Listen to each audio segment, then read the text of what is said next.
Hello students, Rajiv Gurukul में आप लोग का तहे दिल से स्वागत है। स्टूडेंट्स, आज आपको बताएंगे इलेक्ट्रॉनिक्स का वेरी इंपॉर्टेंट क्वेश्चन जो आपका सेमेस्टर एग्जाम में आने की संभावना बहुत ही ज़्यादा है। स्टूडेंट जो भी प्रॉब्लम यहाँ पर रिटेन कर रहे हैं वो प्रॉब्लम को एक बढ़िया ढंग से आपको नोट्स बना के पूरा प्रिपरेशन के साथ एग्जाम हॉल में जाना है।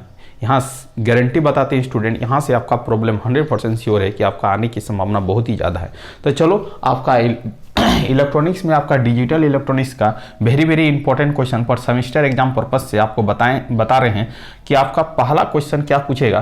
तो कन्वर्सन ऑफ नंबर सिस्टम को कन्वर्स करने के लिए पूछेगा कि एक नंबर सिस्टम से दूसरे नंबर सिस्टम में आप कन्वर्सन कैसे करोगे। तो आपको एग्जाम में बताए थे स्टूडेंट, जब हम क्लास ले रहे थे तो आपको बताए थे कि डेसिमल नंबर सिस्टम को आपको बाइनरी में कैसे कन्वर्ट करना है। तो जो भी डेसिमल नंबर दिया गया है उसका दो पार्ट है, एक बार इंटीजर पार्ट है, दूसरा फ्रैक्शन पार्ट है। इंटीजर पार्ट को 2 से डिवाइड करेंगे और रिमाइंडर और क्वोशिएंट को लिखेंगे, तब तक लिखेंगे जब तक उसका रिमाइंडर आपका क्वोशिएंट आपका 2 से छोटा ना हो जाए, तब तक ये प्रोसेस करते जाएंगे। तो ये नंबर जो इंटीजर पार्ट का आपका बाइनरी हो जाएगा और फ्रैक्शन पार्ट को 2 से मल्टीप्लाई करेंगे और आपको लिखना है टॉप से बॉटम की ओर लिखना है। ये आपका फ्रैक्शन पार्ट में होगा और आपका इंटीजर पार्ट में आपका बॉटम से टॉप की ओर रिटर्न करेंगे। ये आपको बता चुके हैं एग्जाम में और क्लास में भी बता चुके हैं। इसका मतलब है ये प्रॉब्लम यदि आए तो आपको आराम से कन्वर्सन कर लेना है। कोई भी डेसिमल नंबर को ऑक्टल में कैसे कन्वर्ट करोगे ये भी बता चुके हैं। सिंपल इंटीजर पार्ट को 8 से डिवाइड करना और फ्रैक्शन पार्ट को 8 से गुना करना और रिटर्न करना है। और आपका ये डेसिमल पार्ट है, इसको आपको क्या करना है, हेक्साडेसिमल में ले जाना है। तो डेसिमल को हेक्साडेसिमल में कैसे ले जाते हैं ये भी प्रोसेस आपको बताए हैं स्टूडेंट। ये भी आपको क्या करना, बढ़िया ढंग से प्रिपरेशन कर लेना है। ठीक है, ये आपका डेसिमल नंबर है, इसको ऑक्टल में ले जाना है। इसका मतलब है इस फ्रैक्शन पार्ट को 8 से मल्टीप्लाई करके आपको रिटर्न करना है।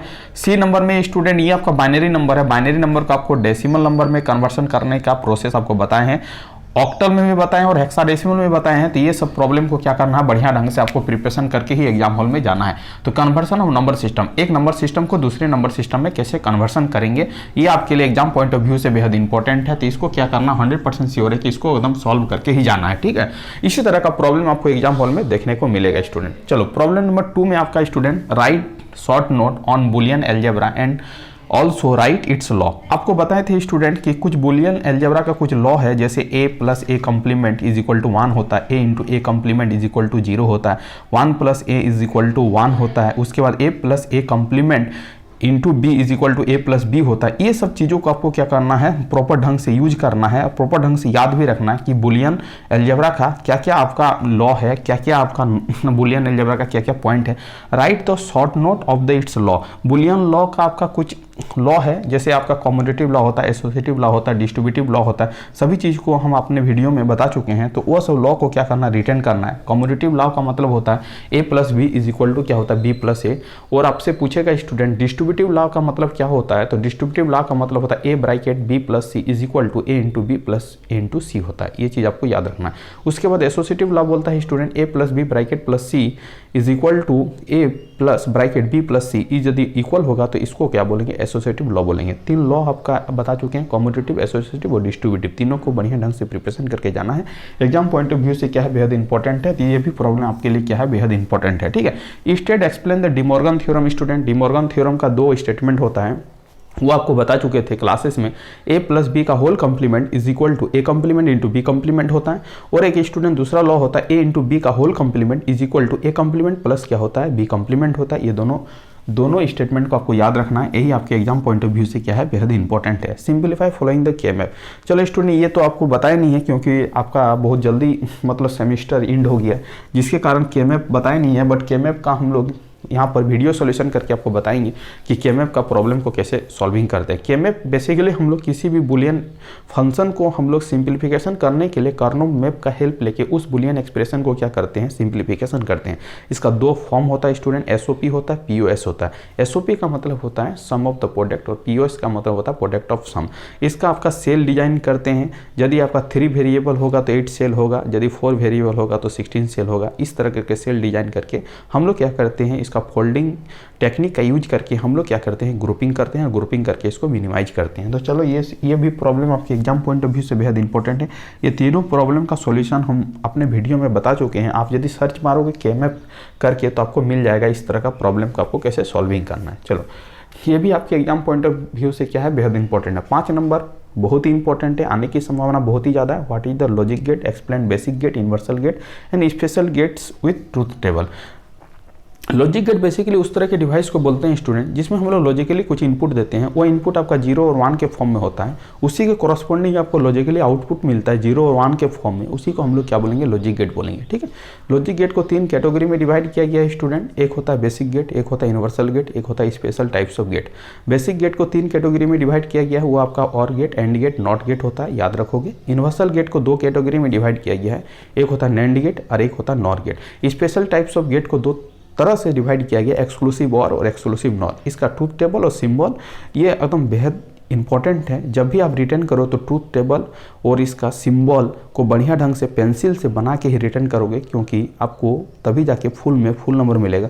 और यदि आपको सर्किट डायग्राम भी आता है तो उसको भी डिटेल यदि एक्सप्लेन कर दोगे तो और बेहतरीन सॉल्यूशन हो जाएगा। तो ये सब चीज़ों को ध्यान में रखते हुए प्रॉब्लम को सॉल्विंग करना, तभी जाके आपको फुल नंबर मिलेगा। चलो ये भी हो गया। अब देखो एक्सप्लेन, ये आपका HA का मतलब होता है हाफ एडर, FA का मतलब होता है फुल एडर, HS का मतलब होता है हाफ सबट्रैक्टर और FS का मतलब होता है फुल सबट्रैक्टर। S का मतलब होता है सबट्रैक्टर, A का मतलब होता है एडर, H का मतलब होता है हाफ, F का मतलब होता है फुल। शॉर्ट में लिखे हैं क्योंकि इसी प्रॉब्लम में हम लोग 4 प्रॉब्लम का डिस्कशन करेंगे। Explain half adder, full adder, half subtractor, full subtractor आपको क्लास में बता चुके हैं with their logic diagram, proper logic diagram and realisation with NAND gate. इसको जो आपका सम का एक्सप्रेशन निकलेगा और कैरी का एक्सप्रेशन निकलेगा, या तो डिफरेंस का इक्वेशन निकलेगा या बोरो का एक्सप्रेशन निकलेगा, सभी का रियलाइजेशन करना using the NAND gate. NAND gate से रियलाइजेशन इसीलिए करना है स्टूडेंट क्योंकि नैंड गेट आपका यूनिवर्सल गेट है। यूनिवर्सल गेट के द्वारा हेल्प लेके हम किसी भी लॉजिक फंक्शन को हम रियलाइजेशन कर सकते हैं, इसीलिए हाफ एडर को नैंड गेट से रियलाइजेशन करना है, फुल एडर को भी नैंड गेट से करना, हाफ सबट्रैक्टर को नैंड गेट से, फुल सबट्रैक्टर को भी नैंड गेट से रियलाइजेशन करना। इसका मतलब हाफ एडर में आपका 2 बिट का एडिशन होता है स्टूडेंट, फुल एडर में 3 बिट का एडिशन होता है, हाफ सबट्रैक्शन में 2 बिट का सबट्रैक्शन होता है, फुल सबट्रैक्शन में 3 बिट का सबट्रैक्शन होता है। जब एडिशन करोगे तो सम आपका और कैरी आएगा, और जब सबट्रैक्शन करोगे तो डिफरेंस और बोरो आएगा। आपको प्रॉपर ढंग से बता चुके हैं, आप उस नोट्स को निकालो, उस प्रॉपर ढंग से नोट्स बनाओ और रिवीजन करो। ठीक है, ये भी आपके एग्जाम पॉइंट ऑफ व्यू से क्या है, बेहद इंपॉर्टेंट है। चलो 7 number problem, right the short note multiplexer and demultiplexer. Student यहाँ पर आपका प्रॉब्लम पूछा जा सकता है कि what is the multiplexer, what is the demultiplexer, right the diagram of the 4:1 multiplexer, 8:1 multiplexer, या तो बोलेगा 1:4 डीमार्क्स, या तो बोलेगा 1:8 डीमार्क्स। आपको एग्जाम, आपको क्लास हॉल में बहुत बेहतरीन ढंग से बताए थे स्टूडेंट कि मल्टीप्लेक्सर क्या करता है, डाटा को सिलेक्शन करने के लिए हम लोग क्या करते हैं, मल्टीप्लेक्सर का यूज करते हैं। मल्टीप्लेक्सर का मीनिंग होता है many input one output is known as, क्या बोलेंगे, मल्टीप्लेक्सर बोलेंगे। मल्टीप्लेक्सर में सो मेनी इनपुट होता है, एक आउटपुट होता है, उसी को क्या बोलते हैं, मल्टीप्लेक्सर बोलते हैं। मल्टीप्लेक्सर में जो कन्वर्सन होता है पैरेलल टू क्या होता है, सीरियल कन्वर्सन होता है। ऑब्जेक्टिव में पूछेगा तो आपको टिक आउट करना है। ठीक है, मल्टीप्लेक्सर में स्टूडेंट आपका सिलेक्शन इनपुट भी होता है, तो सिलेक्शन इनपुट को ध्यान देना है। यदि 4:1 मल्टीप्लेक्सर हो तो 2 सिलेक्शन लाइन होगा, 8:1 मल्टीप्लेक्सर हो तो 3 सिलेक्शन लाइन होगा, क्योंकि 8 को ब्रेक करोगे तो 2 के पावर 3 होगा और 3 जो होगा वो सिलेक्शन लाइन होगा। 16:1 मल्टीप्लेक्सर रहे तो 4 आपका क्या होगा, सिलेक्शन लाइन होगा। आपको क्लास में बताए थे। इस तरह करके आपको मल्टीप्लेक्सर को प्रॉपर ढंग से शॉर्ट नोट बना के लिखना है। उसके बाद डीमल्टीप्लेक्सर जस्ट अपोजिट होता है। इसमें क्या होता है स्टूडेंट, एक इनपुट होता है और मेनी आउटपुट होता है, उसको क्या बोलते हैं, डीमार्क्स बोलते हैं। डाटा को डिस्ट्रीब्यूशन करने के लिए हम लोग क्या करते हैं, डीमार्क्स का यूज करते हैं। डीमार्क्स में जो कन्वर्सन होता है वो सीरियल टू पैरेलल कन्वर्सन होता है। उसमें आपका पैरेलल टू सीरियल, इसमें सीरियल टू पैरेलल कन्वर्सन होता है। दोनों चीज़ को याद रखना है, क्योंकि एग्जाम पॉइंट ऑफ व्यू से बेहद इंपॉर्टेंट है। डीमार्क्स में भी स्टूडेंट आपको 1:4, 1:8 का आउटपुट डायग्राम प्रॉपर ढंग से देख के जाना है। What is the basic difference between multiplexer and demultiplexer, ये भी आपका एग्जाम में पूछा जा सकता है। तो आपको बोलना मल्टीप्लेक्सर और डीमल्टीप्लेक्सर का कॉम्बिनेशन सर्किट का पार्ट है। और बोलना मल्टीप्लेक्सर में क्या होता है, मेनी इनपुट एक आउटपुट होता है। डीमार्क्स में आपका एक इनपुट मेनी आउटपुट होता है। डाटा को सिलेक्शन करने के लिए हम लोग मल्टीप्लेक्सर का यूज करते हैं, डाटा को डिस्ट्रीब्यूशन करने के लिए डीमार्क्स का यूज करते हैं। ये सब चीज़ों को आपको पॉइंट बाय पॉइंट लिख के क्या करना है स्टूडेंट, डिटेल बता देना है। एक आपसे एग्जाम में पूछा जा सकता है what is the basic difference between sequential circuit and combinational circuit. ये आपको नहीं लिखा है but exam point of view से बेहद इंपॉर्टेंट है, तो इसको भी थोड़ा सा आप ध्यान में रखोगे। यदि प्रॉब्लम आएगा तो इसको भी 2-4 बार रिवीजन करके जाना है। सीक्वेंशियल सर्किट बेसिकली उस तरह के सर्किट को बोलते हैं जिसका आउटपुट निर्भर करता है प्रेजेंट इनपुट और पास्ट आउटपुट पर, उसको क्या बोलते हैं, सीक्वेंशियल बोलते हैं। सीक्वेंशियल सर्किट के तहत आपका latch, flip flop, register, counter आपका सीक्वेंशियल सर्किट है स्टूडेंट। और कॉम्बिनेशनल सर्किट में आपका एडर आएगा, उसके बाद आपका सब्ट्रैक्टर आएगा, उसके बाद लॉजिक गेट आएगा, उसके बाद मल्टीप्लेक्सर और डीमल्टीप्लेक्सर। जो भी सर्किट है ये आपका क्या होता है, कॉम्बिनेशनल सर्किट होता है। कॉम्बिनेशनल सर्किट बेसिकली उस तरह के सर्किट को बोलते हैं जिसमें हम लोग प्रेजेंट इनपुट देंगे और आउटपुट उसी प्रेजेंट इनपुट पर निर्भर करेगा, उसी को हम लोग क्या बोलेंगे, कॉम्बिनेशनल सर्किट बोलेंगे। ये चीज़ आपको याद रखना है, ठीक है। चलो ये भी आपके एग्जाम पॉइंट ऑफ व्यू से बेहद इंपॉर्टेंट है, तो इसको भी रिटर्न कर लेना। मल्टीप्लेक्सर और डीमल्टीप्लेक्सर भी आपको बता दिया, ये भी आपके लिए बहुत इंपॉर्टेंट है। उसके बाद 8 number problem student, what is the flip flop. Flip flop basically क्या करता है, एक बिट इंफॉर्मेशन को स्टोर करने के लिए हम लोग क्या करते हैं स्टूडेंट, फ्लिप फ्लॉप का यूज करते हैं।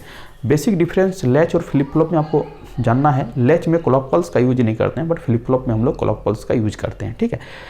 अब देखो स्टूडेंट, फ्लिप फ्लॉप क्या होता है, मेमोरी एलिमेंट होता है। एक फ्लिप फ्लॉप एक बिट इन्फॉर्मेशन को स्टोर करेगा, दो फ्लिप फ्लॉप 2 बिट इन्फॉर्मेशन को स्टोर करेगा। तो जस्ट इन्फॉर्मेशन को स्टोर करने के लिए, एनर्जी को स्टोर करने के लिए हम लोग फ्लिप फ्लॉप का यूज करते हैं, ठीक है। ये चीज़ आपको याद रखना है, ठीक है। फ्लिप फ्लॉप बेसिकली 4 कैटेगरी में डिवाइड किया गया स्टूडेंट। एक होता है आपका SR flip flop, JK flip flop, D flip flop और टी फ्लिप फ्लॉप। डी का मतलब होता है डिले, टी का मतलब होता है टॉगल फ्लिप फ्लॉप और जेके का मतलब होता है जेके फ्लिप फ्लॉप, एसआर का मतलब सेट रीसेट फ्लिप फ्लॉप। ये चीज़ आपको याद रखना होगा। प्रॉपर डायग्राम और ट्रूथ टेबल और ये सब चीज़ों को ध्यान देना है, और कैरेक्टरिस्टिक्स इक्वेशन भी ध्यान देना है कि जेके फ्लिप फ्लॉप का क्या होता है, एसआर का क्या होता है, डी का क्या होता है, टी का क्या होता है, क्योंकि ऑब्जेक्टिव पूछा जा सकता है। जैसे आपका जेके फ्लिप फ्लॉप का कैरेक्टरिस्टिक्स इक्वेशन जो होता है, जे क्यू एन का कैप प्लस के कैप इंटू क्यू एन होता है, याद रखना है। उसके बाद एसआर का क्या होता है, S plus R bar Q N होता है। ये चीज़ याद रखना है, एसआर फ्लिप फ्लॉप का ये होता है, ठीक। डी फ्लिप फ्लॉप का student Q N equal to D होता है, और टी फ्लिप फ्लॉप का Q N plus 1 is equal to क्या होता है, T complement Q N plus T into Q N का कंप्लीमेंट होता है। ये चीज़ आपको याद रखना है, एग्जाम पॉइंट ऑफ व्यू से बेहद इंपॉर्टेंट है। सभी फ्लिप फ्लॉप को ट्रूथ टेबल, उसके बाद कैरेक्टरिस्टिक्स इक्वेशन और डायग्राम के साथ आपको प्रॉपर ढंग से नोट्स बना के रिटर्न करके याद करके जाना है, क्योंकि फ्लिप फ्लॉप आपके एग्जाम पॉइंट ऑफ व्यू से बेहद इंपॉर्टेंट है, आने की संभावना बहुत ही ज़्यादा है। तो ये आपका 8 नंबर का प्रॉब्लम हो गया, ठीक है। अब देखो 9 नंबर प्रॉब्लम क्या हो रहा है। अब देखो स्टूडेंट, काउंटर क्या करता है, बेसिकली फ्रीक्वेंसी को डिवाइड करने के लिए हम लोग क्या करते हैं, काउंटर का यूज करते हैं, ठीक है। काउंटर क्या होता है, ग्रुप ऑफ फ्लिप फ्लॉप होता है। बहुत सारा फ्लिप फ्लॉप को हम लोग कंबाइन करके हम लोग काउंटर का डिजाइनिंग करते हैं।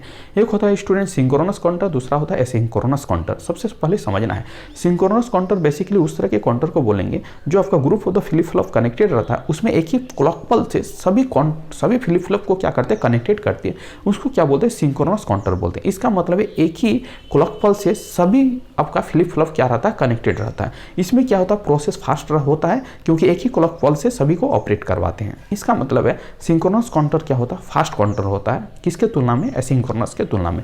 एसिंक्रोनस काउंटर में ऐसा नहीं होता स्टूडेंट, इसमें हम लोग का पहला फ्लिप फ्लॉप में क्लॉक पल्स देते हैं और दूसरे का आउटपुट जो होता है, पहले का जो आउटपुट होता है दूसरे का क्लॉक के रूप में काम करता है। तो ये क्या होता है, टाइम डिले प्रोसेस होता है, इसमें थोड़ा टाइम ज़्यादा लगता है। इसका मतलब सिंक्रोनस काउंटर फास्ट होता है, एसिंक्रोनस काउंटर क्या होता है, स्लो होता है। ये चीज़ आपको याद रखना है, एग्जाम पॉइंट ऑफ व्यू से बेहद इंपॉर्टेंट है। डिफरेंस पूछा जा सकता है कि what is the basic difference between synchronous counter और एसिंक्रोनस काउंटर। सिंक्रोनस काउंटर में एक ही क्लॉक पल्स से सभी फ्लिप फ्लॉप को कनेक्टेड करते हैं।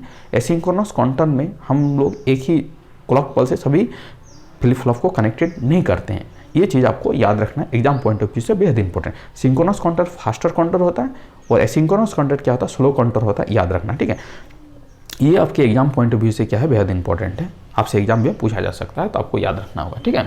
चलो अब देखो स्टूडेंट, कुछ काउंटर का डायग्राम पूछेगा कि जॉनसन काउंटर का डायग्राम बताओ, तो जॉनसन काउंटर को डायग्राम को पढ़ के जाना है। रिपल काउंटर को जाना है 3 बिट अप एंड डाउन, मतलब अप पूछेगा या तो डाउन पूछेगा काउंटर, या मॉड 3 या 7 काउंटर, या मॉडुलस 3 काउंटर पूछेगा, या तो मॉडुलस 7 काउंटर पूछेगा, या तो 3 बिट अप काउंटर पूछेगा, या तो 3 बिट डाउन काउंटर पूछेगा, या रिंग काउंटर पूछेगा, या तो जॉनसन काउंटर पूछेगा। सभी चीज़ को आपको बारीकी से ध्यान देके प्रॉपर नोट्स बना के जाना है। तो यदि आपका डिजिटल इलेक्ट्रॉनिक्स से कोई भी प्रॉब्लम आएगा तो इतने 10 प्रॉब्लम में से एक भी प्रॉब्लम छूटने की संभावना बहुत ही कम है।